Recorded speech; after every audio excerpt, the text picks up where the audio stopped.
நம்ம paper rowdy பிரஜனுக்கும் Vikkals விக்ரமுக்கும் சரியான சண்டைங்க. ஆக்சுவலாக கொஞ்ச நேரத்தில் விட்டுருந்தா அவ்வளோதான், ரெண்டு பேரும் அடிச்சுக்கிட்டு வெளியே வந்துருப்பானுங்க போல, அந்த அளவுக்கு செம சண்டை போயிட்டு இருக்கு. ஸோ இந்த இவ்வளோ சண்டைக்கும் காரணம் என்னன்னு பார்த்தீங்கன்னா, தமா துண்டு பூண்டு, இந்த பூண்டு மேட்டருக்கு இவ்வளோ பெரிய பஞ்சாயத்தாடா அப்படின்ற மாதிரி தான் இருக்கு. உன்னை அடிச்சு காலி பண்ணுருவேன், உன்னை டேஷ் ஆகிடுவேன். என்ன பிரஜன், ஆக்சுவலாக உங்கள் ஃப்ரெண்டு விஜய் சேதுபதியாக இருக்கலாம், அதுக்குன்னு இப்படிலாம் எதுக்கு பேசிக்கிட்டு இருக்கீங்க அப்படின்ற மாதிரி தான் இருக்கு. என்ன ப்ரோ அப்படி என்ன ப்ரோ பஞ்சாயத்து, இந்த அளவுக்கு பிரஜன் கொந்தளிக்கிற அளவுக்கு என்ன பஞ்சாயத்துனா ஒன்றுமே இல்லை, சப்ப மேட்ரு. இதுல வந்து பாத்தீங்கன்னா இவ்வளவு பெரிய கலவரத்தை உருவாக்கணும்னு அவசியமே இல்லை. ஆக்சுவலா பிரஜன் வந்து பாத்தீங்கன்னா ஒரு சாண்ட்ராவை அடிக்கிறது பிரஜனால ஏத்துக்க முடியல, உள்ளுக்குள்ள வலிக்குது, என்ன இருந்தாலும் பொண்டாடி தானே, ஸோ அந்த வலிக்குது, அது எப்படி காமிக்கிறதுன்னு தெரியாம எப்படியோ காமிச்சிட்டு இருக்காரு. இன்னும் உண்மையில சொல்லிச்சுக்கோங்க, கொஞ்ச நேரத்தில் விட்டுருந்தா ரெண்டு பேரும் அடிச்சுக்கிட்டு இருப்பாங்க போல, அந்த அளவுக்கு சண்டை வந்து எக்ஸ்ட்ரீமா போகுது. ஸோ என்ன மேட்ரு அப்படின்றத டீடைல்டா பார்க்கலாம். சேனலை ஃபர்ஸ்ட் டைம் பார்த்தீங்கன்னா சப்ஸ்கிரைப் பண்ணிட்டு வீடியோ லைக் பண்ணிக்கோங்க. ஆக்சுவலா விஷயம் என்ன தெரியுமா, இந்த இடத்துல பிரஜனுக்கு வந்து பாத்தீங்கன்னா சாண்ட்ராவை அடிக்கிறது பிடிக்கல. அதாவது விக்கல்ஸ் விக்ரமோட டாஸ்க் என்னது, சாண்ட்ராவை அடிக்கிறது, அதாவது அவங்க அடிக்கிறது மீன்ஸ் அவங்களுக்கு வேலை கொடுக்குறது. அது மட்டும் இல்லாமல் உள்ளுக்குள்ள விக்கல்ஸுக்கும் சாண்ட்ராக்கும் ஆவல ரெண்டு பேருக்கு ஈகோ கிளாஷ் ஆயிருக்கு அப்படின்றது தெரியும். இந்த மேட்டர்ல பிரஜன் கிட்ட வந்து பாத்தீங்கன்னா அப்பப்ப விக்கல்ஸ் விக்ரம் கேட்கிறாரு, ஐயா நேத்து நீங்களே பாத்தீங்களா பூண்டு அவங்க தூவுனாங்களே, இங்க பாத்தீங்க நீங்களே பாத்தீங்களா இங்க தூவுனாங்களா அப்படின்ற மாதிரி அடிக்கடி ஒப்பீனியன் பாத்தீங்கன்னா விக்கல் இது பிரஜன் கிட்ட கேட்கிறாரு. மேபி ஒரு கன்சர்ன்ல கேட்கிறாருன்னு நினைக்கிறேன். ஏன்னா ஹஸ்பண்ட் அண்ட் ஒய்ஃபா இருக்காங்க, ஹஸ்பண்டே ஒரு வார்த்தை சொல்லிட்டு அது கரெக்ட் அப்படின்ற பட்சத்தில் பார்த்தீங்கன்னா அவர்கிட்ட ஒப்பீனியன் கேட்குறாரு. நேற்றுலேருந்து நானும் பார்த்தேன், அடிக்கடி பிரஜென்ட்டை கேட்குறாருன்னு வச்சுக்கோங்களேன். ஸோ இதில் உனக்கு என்ன வலிக்குது, பார்த்தேன்னு சொல்லு, இல்லைனா பார்க்கலன்னு சொல்லு, அது சொல்லிட்டு போனால சரி ஓகே உனக்கு வலிக்குதுன்னே வச்சுக்கோங்க. ஸோ பிரஜனுக்கு வந்து அது கஷ்டமாக இருக்குது. என்ன இருந்தாலும் நாங்கள் ரெண்டு பேரும் இண்டிவிஜுவல் கண்டஸ்டன்ட்டு, எங்களை வந்து பார்த்தீங்கன்னா கம்பைன் பண்ணாத, நாங்கள் கப்புள்ஸாக இருந்தாலுமே எங்கள் தனித்தனி கண்டஸ்டன்ட் தான் நாங்கள் அப்படின்ற மாதிரி ஒரு விஷயத்தை வந்து பிரஜன் சொல்கிறாரு. நம்ம முடியல தான் இருந்தாலும் சொல்கிறாருன்னு வச்சுக்கோங்களேன். ஸோ இந்த இடத்துல பார்த்தீங்கன்னா பிரஜன் சொல்கிற பாயிண்ட் தான். அதனால் எதுனா சாண்ட்ராவை பற்றி எதனா ஒரு பிரச்சனை, சாண்ட்ரா கிட்ட ஏதோ பிரச்சனை இருக்குன்னா டைரக்டா அங்க போய் போது அதுக்கு எதுக்கு என்கிட்ட வந்து ஒரு வாட்டி கேட்கற, அப்ப என்ன வந்து நீ வந்து தனி கண்டஸ்டன்டா பார்க்கலையா அப்படின்ற மாதிரி ஒரு பஞ்சாயத்துங்க. இதெல்லாம் ஒரு பஞ்சாயத்து அப்படின்ற மாதிரி கேட்டீங்கன்னா இதுதான் பஞ்சாயத்து. ஆக்சுவலா பிரஜன் கேட்கிறாருல, நாங்க வந்து தனித்தனி கண்டஸ்டன்ட், இது இன்னும் உங்களுக்கு தெரியல, வீட்டில் இருக்க எல்லாருக்கும் சொல்லிக்கிறேன், லாஸ்ட் வார்னிங் கொடுக்குறவங்க எல்லாருக்கும், அதாவது வார்னிங் கொடுக்குறாரு, வார்னிங் கொடுக்குறேன், இதுக்கப்புறம் எல்லாருக்கும் சொல்லிக்கிறேன், நாங்க வந்து தனித்தனி கண்டஸ்டன்ட், கப்புள்ஸ் கிடையாது, எல்லாம் தயவு செஞ்சு புரிஞ்சுக்கோங்க, புரிஞ்சுக்கலன்னா அப்புறம் நான் வேற மாதிரி பண்ணிடுவேன், அப்புறம் நான் என்ன பண்ணுமோ நான் பாத்துக்கிறேன், எங்க மோதணுமோ அங்க மோதிக்கிறேன் அப்படின்ற மாதிரி சொல்றாரு. எனக்கு தெரிஞ்சு விஜய் சேதுபதி வந்தாருன்னு வச்சுக்கோங்களேன், ஃபர்ஸ்ட் இவர் எந்திரிச்சு எப்பா சேது மச்சான் என்ன மேட்ரு, அவனை பார்த்து ஒழுங்கா இருக்க சொல்லு, என்ன அவன் நாங்க கப்புள்ஸா வந்திருக்கோம் தனியா வந்திருக்கோம், அவனுக்கு என்ன பிரச்சனை, எது வந்தாலும் சாண்ட்ரா பத்தி எதுக்கு என்கிட்ட வந்து கேட்கறான், நாங்க ரெண்டு பேரும் இண்டிவிஜுவல் கண்டஸ்டன்ட், தனித்தனி கண்டஸ்டன்ட், ஸோ அவளை பத்தி என்கிட்ட கேட்க கூடாது, அதை ஒழுங்கா அவன்கிட்ட தெளிவா சொல்லு அப்படின்ற மாதிரி விஜய் சேதுபதி கேள்வி கேட்கறதுக்கு மாதிரி இவர் விஜய் சேதுபதி கேள்வி கேட்பார் போல. அந்த அளவுக்கு தான் ரெண்டு பேரும் பண்ணிட்டு இருக்காங்க. சாண்ட்ரா பிரஜன் ரெண்டு பேருக்கும் வீட்டுக்கு போறதுக்கான நேரம் வந்து நெருங்கிக்கிட்டே இருக்கு அப்படின்ற மாதிரி சொல்ல தோணுது. எனக்கு தெரிஞ்சு இந்த வீக்கெண்டே ஜோடியா அமுச்சு விட்டுருங்க அப்படின்ற மாதிரி தாங்க போயிட்டு இருக்கு. ரொம்ப எக்ஸ்ட்ரீமாக போயிட்டு இருக்காங்க. நம்ம ஒரு ஷோவில் இருக்கோம், அதாவது நான் ஆல்ரெடி சொல்லியிருந்தேன், அவங்க ஒரு பிக்னிக் வந்திருக்க மாதிரி இருக்காங்க, அவங்ககிட்ட எல்லா சூப்பர் பவர் இருந்து எப்படி பிஹேவ் பண்ணுவாங்க அப்படி தான் பண்ணிட்டு இருக்காங்க. இவ்வளோ பெரிய இந்த மாதிரி ஒரு பிஹேவியர் வந்து ரொம்ப ரொம்ப தப்புங்க. ஆக்சுவலாக எப்படின்னா விக்கல்ஸ் மேலே உங்களுக்கு கோவம் இருக்குது, விக்கல்ஸ் பண்ணுறது தப்பாகவே இருக்கட்டும், ஆனால் அதை அட்ரஸ் பண்ணுற விதம் இருக்குல்ல, அது பிரஜன் வந்து பார்த்தீங்கன்னா அந்த ரூடாக ஒரு மாதிரி பண்ணுறாருல்ல. ஆக்சுவலாக இவர் பேப்பர் ரவுடின்னு வெளியே இருக்க நம்மளுக்கு தெரியுது, அது வேறு மேட்ரு, சும்மா வாய் உதார் தான் இருந்தாலும் பார்த்தீங்கன்னா உள்ள வந்து அந்த பில்டப் ஒன்று தராருல்ல, நான் அப்படி பண்ணுவேன் இப்படி பண்ணுவேன் அப்படின்ற மாதிரி. ஸோ இந்த இடத்துல விக்கல்ஸ் வந்து பார்த்தீங்கன்னா சும்மா இல்ல, விக்கல்ஸ் வந்து என்ன பண்றாரு, அவரை மாதிரி டான்ஸ் ஆடு, அதாவது அவர் பேச பாத்தீங்கன்னா அப்படி பண்றீங்களா இப்படி பண்றீங்களா அப்படின்ற விக்கல்ஸ் ஒரு மாதிரி நெக்ல டான்ஸ் ஆடுவார்ல, அதாவது இந்த மார்க் பண்ற மாதிரி. ஸோ அந்த மாதிரி தான் பண்ணிட்டு இருந்தாரு. இந்த இடத்துல விக்கல்ஸ் பண்றது தப்பான்னு கேட்டீங்கன்னா ஒரு வகையில் பார்த்தீங்கன்னா தப்பு தான். ஆனால் இருந்தாலுமே பிரஜன் அங்கே விட்ட வார்த்தைகள்லாம் இருக்குல்ல, ரொம்ப எக்ஸ்ட்ரீமா போறாரு. நார்மலா எனக்கு இது பிடிக்கல, அட்ரஸ் பண்ணாதீங்க, இந்த மாதிரி சொல்லாதீங்க அப்படின்ற மாதிரி சொல்லிட்டாரு ஃபர்ஸ்ட். திருப்பி அதை அட்ரஸ் பண்ணும்போது இந்த அளவுக்கு அக்ரெசிவா மாறணும்னு அவசியமே கிடையாது. எதுக்கு இவ்வளவு அக்ரெசிவா பிரஜன் பிஹேவ் பண்றாருன்னா, அவளுக்கு வந்து ஒரு சப்போர்ட் இருக்கு, நம்ம ஃப்ரெண்டு தானே ஷோ ஹோஸ்ட், என்ன வேணா பண்ணலாம் அப்படின்ற மாதிரி. ஆல்ரெடி இவரோட ஒய்ஃப் சாண்ட்ரா இருக்காங்களே, அவங்க பிக் பாஸை போட்டு அடியடினு அடிச்சதுல அந்த ஆள் திருப்பி அடியடினு அடிச்சிட்டு இருக்காரு. பிக் பாஸ் உண்மையில செம காண்டாயிட்டாரு. ஜெயிலுக்கு போகணும்னு தானே ஆசைப்பட்டீங்க, நானும் ஆசைப்படுறேன், ஜெயிலுக்கு போங்க, போறதுக்கு முன்னாடி ஆசை இந்த வீட்டுக்குள்ள இருக்க எல்லா வேலையும் செஞ்சுட்டு போங்க, கிட்டத்தட்ட செருப்பை சாணியில முக்கிய அடிச்ச மாதிரி அடிச்சிட்டாரு. ஸோ அந்த அளவுக்கு பார்த்தீங்கன்னா பிக் பாஸ் ஒரு பக்கம் கடுப்பேற்றுறது, ஒரு பக்கம் கண்டஸ்டன்ட்டுங்களே வெறுப்பேற்றுறது, இன்னொரு சைடில் விஜய் சேதுபதியை பார்த்தீங்கன்னா எல்லாரும் கொஸ்டின், விஜய் சேதுபதி எல்லாம் திட்டிட்டு இருக்காங்க. அதாவது இன்னைக்கு இந்த வாரம் மட்டும் நீ கேள்வி கேட்காம இரு, நான் வரேன் இப்போ செட்டுக்கு வந்து உன்னை போட்டு போடுங்க அப்படின்ற மாதிரி மொத்த பேர் கொந்தளிச்சுக்கிட்டு இருக்காங்க. ஆக்சுவலாக விஜய் சேதுபதி பாவங்க, ஒரு ஃப்ரெண்டுன்ற ஒரு பாவத்துக்கு வந்து ஸ்டேஜில் சொல்லிட்டேன், அதுக்கோசம் போட்டு என்னை இந்த டே அடிக்கிறானுங்களே அப்படின்ற மாதிரி தான் நினச்சிருப்பாரு. இதுக்கு அவர் சொல்லாமே உள்ளே அனுப்பிச்சிருக்கலாம். அதெல்லாம் ஒன்றும் எனக்கு தெரியாதுங்க, யாரை வந்து தெரியல, பேர் என்ன பிரச்சனை, சரி உள்ள போ, பேர் என்ன சாண்ட்ராவா, சரி உள்ள போ அப்படின்ற மாதிரி அமுச்சு விட்டுருக்கலாம்.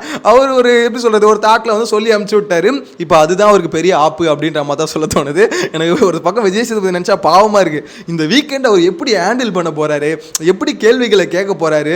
எனக்கு தெரிஞ்சு பிரச்சனை ஹேண்டில் பண்ணுறது ரொம்ப கஷ்டம்னு நினைக்கிறேன். இந்த கமருதீன் பிரச்சனைலாம் இருக்காங்களே, இவங்க எப்படின்னா டக்கு டக்கு டக்குன்னு கோவப்படுறாங்க. ஆனால் மண்டைக்குள்ள எதாவது இருக்கான்னு பார்த்தீங்கன்னா பெருசாக ஒன்றுமே இருக்க மாட்டுங்க. எனக்கு அதுதான் ஒன்று. ஆனால் 2 பேருமே நல்ல ஆக்டர். ஏய் சூப்பராக நடிக்கிறீங்க, டேலண்ட் இருக்குது, ஆனால் ஏன்டா இப்படி இருக்கீங்க? சத்தியமாக தான் புரியல. கொஞ்சம் யோசிச்சு ஒரு விஷயம், ஒரு வார்த்தை உனக்கு உண்மையிலே கஷ்டமாக இருக்குது. அதாவது சாண்ட்ரா ஏதாவது கேள்வி கேட்கணும், ப்ரெசென்ட்டை கேட்கறது தப்பு தான் அப்படின்ற மாதிரி ஃபீல் பண்ணுறாருன்னா அது தப்புன்றதை கரெக்டான வேலை சொல்லலாம். அதுக்கு விடுற வார்த்தைகள் வந்து கமருதீன்கிட்டையும் சரி ப்ரெசென்ட்கிட்டையும் சரி ஒரே பிரச்சனை தான். வார்த்தைகள் வந்து எக்ஸ்ட்ரீமாக விட்டுறது. உன்னை அடித்து காலி பண்ணிவிடுவேன், உன்னை டேஷ் ஆக்கிடுவேன், என்ன இது உனக்கு வார்னிங் தரேன். ஸோ இதெல்லாம் எனக்கு தெரிஞ்சு பிரஜன் வந்து பார்த்திங்கன்னா ரொம்ப நாள் தாங்க மாட்டார். எனக்கு தெரிஞ்சு இந்த வீக்கெண்ட் வந்து பிரஜனை அனுப்பிச்சிருவாங்கன்னு தோணுது. அவர் அனுப்புறது ரொம்ப ரொம்ப நல்லது. யாருக்குன்னு கேட்டிங்கன்னா சாண்ட்ராக்கு தான்.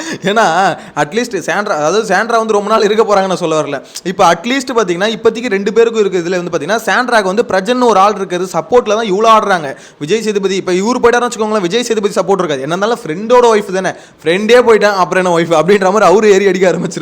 ஸோ அப்படின்னும் போது இப்போ இந்த மெயினாக வந்து பார்த்தீங்கன்னா இங்கே பெரிய விஷயமா இருக்குது பிரஜன் தான். பிரஜனை முதல்ல வீட்டுக்கு அமிச்சிட்டிங்கன்னா எல்லாமே சரியாகும், ஓரளவுக்கு சரியாகும் அப்படின்ற மாதிரி எனக்கு என்னமோ தோணுது. ஸோ இந்த வீக்கெண்ட் பார்சல் பண்ணுவாங்கன்னு நினைக்கிறேன். ஏன்னா ஆல்ரெடி ஓட்டிங்கில் வந்து பார்த்தீங்கன்னா பிரஜன் வந்து ரொம்ப மேலெலாம் இல்லை, கொஞ்சம் தான் மேலே இருக்காரு. ஸோ அந்த எட்ஜில் தான் இருக்காரு. ரம்யா, சுபிக்ஷா, பிரஜன் இவங்க தான் பார்த்தீங்கன்னா அந்த பாட்டமில் தத்தளிச்சிக்கிட்டு இருக்காங்க. எனக்கு தெரிஞ்சு இந்த 3 பேரில் 2 பேர் எடுக்கிறதுனா யார் 2 பேர் எடுக்கணும் அப்படின்னு மாதிரி நான் ஃபீல் பண்ணுறேன்னா, ஒன்று கெமி. ஏன் ப்ரோ கெமி, ரம்யாவோட கெமியை முதல்ல தூக்கிடுங்க தயவு செஞ்சு. ஸோ கெமி. 2வது வந்து பார்த்தீங்கன்னா பிரஜனை தூக்கிடுங்க.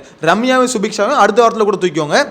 ஆனால் இப்போதைக்கு பார்த்தீங்கன்னா கெமி பிரஜன் டபுள் எவெக்ஷன் வச்சா 2 பேர், சிங்கிள் எவெக்ஷனா பிரஜனை மட்டும் தூக்கிடுங்க. ஏன்னா தூக்குனா கேமோட டைமென்ஷன் கொஞ்சம் மாறும், கொஞ்சம் அவங்களோட என்ன ஃபீல் பண்ணுறாங்க அப்படின்றது வெளியே தெரியும். அவங்களோட ஒரிஜினல் கேரக்டர் என்ன, எப்படி அவங்க பிஹேவ் பண்ணுறாங்க, பிரஜன் இல்லாமல் சாண்ட்ரா எப்படி பிஹேவ் பண்ணுறாங்க, பிரஜன் இல்லாமல் ஒரு சப்போர்ட் இல்லாமல் அவங்க எப்படி ஹேண்டில் பண்ணுறாங்க அப்படின்றது அப்போ தான் தெரிய வரும். ஸோ அதனால் பிரஜனை தூக்குறது பெட்டர் அப்படின்ற மாதிரி தோணுதுன்னு வச்சுக்கோங்களேன். எனிவேஸ் இது நடக்க வாய்ப்பு இருக்குது அப்படின்ற மாதிரி இருக்குது. ஆனால் இப்போ நடந்த அந்த பிரச்சனையை பார்க்கும்போது பிரஜனுக்கு வந்து விஜய் சேதுபதி இருந்தாலும் அவர் உள்ளே இருந்தாலும் பயங்கரமான வார்னிங் கொடுப்பாரோ அப்படின்ற மாதிரி தோணுது.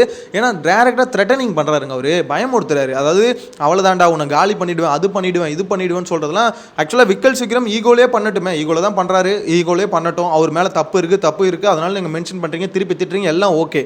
ஆனால் நீங்கள் ஒரு மாதிரி அக்ரெசிவாக அந்த பிஹேவ் பண்ணுறது வந்து இதில் வேறு சுபிக்ஷாவை சொல்லிட்டு இருந்தார், வேறு மாதிரி ஆகிடும், அந்த மாதிரி எங்களை வந்து த்ரெட்டனிங் பண்ணுறாங்க. சுபிக்ஷா 2-3 இடத்துல வந்து பார்த்தீங்கன்னா சுபிக்ஷா இந்த பாயிண்ட்டை வச்சு த்ரெட்டனிங் பண்ணுறாங்க. சுபிக்ஷா எது அந்த பொண்ணு சுபிக்ஷா உங்களை த்ரெட்டனிங் பண்ணுச்சு, அப்படி தான் இருந்தது அந்த சமயத்திலேயே. எனிவேஸ் அதை ஒரு பாயிண்ட்னு வேறு பேசி 2 தடவை ஏதோ நாமினேஷன்லேயே எதுலேயே போட்டாருன்னு நினைக்கிறேன். ஸோ ஒஸ்ட் பர்ஃபார்மன்ஸில் ஏதோ சொன்னார். ஸோ அந்தளவுக்கு பார்த்தீங்கன்னா அதெல்லாம் த்ரெட்டனிங். அப்போ இது என்ன அப்படின்ற ஒரு கேள்வி வருது. இன்னொரு விஷயம், விக்கல் சீக்கிரம் இவங்க 2 பேர் இருக்கிறது உண்மையிலே பிடிக்கல, அதையும் நம்ம அக்செப்ட் பண்ணி தான் ஆகணும். இவங்க வந்து கப்புள்ஸாக வந்தது அவருக்கு வந்து பிடிக்கல. என்னன்னா அவர் ஆல்ரெடி நிறைய இடத்துல மென்ஷன் பண்ணாரு, நான்லாம் என் ஒய்ஃபுக்காக ஒரு பாட்டு கேட்டேன், அதெல்லாம் போட மாட்டானுங்க. ஆனால் இவனுங்க என்னன்னா ஜோடியாக வந்து இங்கே சுற்றிட்டு இருக்கானுங்க, அது ஒரு மென்டல் சப்போர்ட் இருக்குது. ஸோ அந்த கேமை காலி பண்ணுன்றது தான் விக்கல் சீக்கிரோட மெயிமே. ஸோ அதுக்கோசம் இதை பண்ணுறாரா அப்படின்றது எனக்கு தெரியல. ஆக்சுவலாக நான் அந்தளவுக்கு இறங்கி அந்தளவுக்கு பார்க்கல. ஆனால் நான் பார்த்த வரைக்கும் விக்கல் சீக்கிரமுக்கு இவங்க கப்புள்ஸாக இருக்கிறது பிடிக்கல. அது அவர் நிறைய இடத்துல ரெஜிஸ்டர் பண்ணிட்டாரு. ஸோ அது உங்களுக்கு அது வந்து பிரச்சனைக்கு பிடிக்காத பட்சத்தில் விக்கல் இது மாதிரி அங்கங்கே என்ன கப்புள்ஸ்னு மென்ஷன் பண்ணாத, உனக்கு அவள் தான் சொல்லிட்டேன் கடைசியாக சொல்லிக்கிறேன் அப்படின்னு நம்ம இப்படி கூட இந்த டோனில் கூட பேசிக்கோ, கடைசியாக உனக்கு சொல்லிக்கிறேன் இதுக்கப்புறம் சொல்லாது அப்படின்னு நம்ம சொல்லுது. எனக்கு தெரிஞ்சு விக்கல் சீக்கிரம் வந்து இந்த அளவுக்கு பிஹேவ் பண்ணிருக்க மாட்டேன். இவர் த்ரெட்டனிங் பண்ண விக்கல்ஸ் என்னன்னா திருப்பி ஏதாவது வார்த்தை வரதுக்கு பதிலாக ஒரு ஆக்ஷனில் இறங்கிட்டார். விக்கல் சீக்கிரம் பார்த்தீங்கன்னா எப்படி சொல்கிறது, நீ வந்து திருப்பி கூட பேசிடலாம், நான் சொல்கிறதுக்கு இந்த தப்பான வார்த்தைகளை சொல்ல, திருப்பி நார்மலாக கூட பேசிடலாம், கோவத்தில் கூட பேசிடலாம், முறைச்சிக்கிட்டு கூட பேசிடலாம். ஆனால் இந்த மாதிரி நெக்கில் பண்ணுற மாதிரி ஒரு விஷயம் பண்ணுறாருல, அது எல்லாருக்கிட்டையும் அதை பண்ணுறாரு. அது வந்து இந்த சமயத்துக்கு வந்து சூட் ஆகுது, பிரச்சனைக்கு பிஹேவ் பண்ணுறதுக்கு அது சூட் ஆகுது. ஆனால் நிறைய இடத்துல சூட் ஆகாது. ஏன்னா அந்த இடத்துல நீங்கள் வந்து ஒரு மாதிரி டான்ஸ் ஆடுற மாதிரி பண்ணுறது இரிட்டேட் தான் பண்ணும் நிறைய பேரை, இன்னும் கொஞ்சம் அந்த பிரச்சனையை பெருசாக தான் ஆகும். ஸோ பேசணும், விக்கல் சீக்கிரம் பேசாமல் இந்த இது பண்ணுறதும் எனக்கும் அது சரியாக படலன்னு வச்சுக்கோங்களேன். ஆனால் என்ன இருந்தாலும் பிரச்சனைக்கு ஒரு பயங்கரமான வார்னிங் கொடுத்தே ஆகணும். பேப்பர் ரவுடி வந்து பார்த்தீங்கன்னா நான் வந்து ஒரிஜினல் ரவுடின்னு காமிக்க போகிறேன் அப்படின்ற மாதிரி ஒரு பில்டப் கொடுக்குறாரு. ஆனால் என்ன பொறுத்த வரைக்கும் ஒரு பேப்பர் ரவுடி தான் கடைசி வரைக்கும் அப்படின்ற மாதிரி தான் தோணுது. பார்க்கலாம் இந்த வாரம் தாங்குறாரு அப்படின்னு பார்க்கலாம். நீங்கள் என்ன நினைக்கிறீங்க பிரச்சனை பற்றி? ஆக்சுவலாக பிரஜன் சாண்ட்ரா இந்த பூண்டு பிரச்சனை வந்ததில்ல, அந்த பூண்டு பிரச்சனை என்னன்னா அந்த பூண்டு தோலை உரிச்சு போட்டாங்களே, அதை வந்து சாண்ட்ராவை வந்து விக்கல்ஸ் எடுக்க சொல்கிறாரு. ஓகேங்களா, எடுக்க சொன்னதுக்கு அங்கே 2 பேர் பேசிகிட்டு இருக்கும் போதே நீங்கள் பூண்டு போட்டதை பார்த்தீங்க தானே அப்படின்ற மாதிரி பிரச்சனை கேட்பாரு. ஸோ அந்த பார்த்தீங்க தானே அப்படின்னு கேட்டது தான் இங்கே பிரச்சனை. ஏன்னா ஒரு இடத்துல இல்லை பல இடத்துல கேட்டார், அது உண்மைதான். இருந்தாலும் அவங்க தனி அவங்க பத்தின கேள்வி என்கிட்ட கேட்காத, இதுதாங்க பிரச்சனை. இந்த பிரச்சனைக்கு தான் இவ்வளோ பெரிய பஞ்சாயத்து. உங்களோட கருத்து கமெண்ட்ல மென்ஷன் பண்ணுங்க. நெக்ஸ்ட் வீடியோல மீட் பண்ணலாம். Bye by.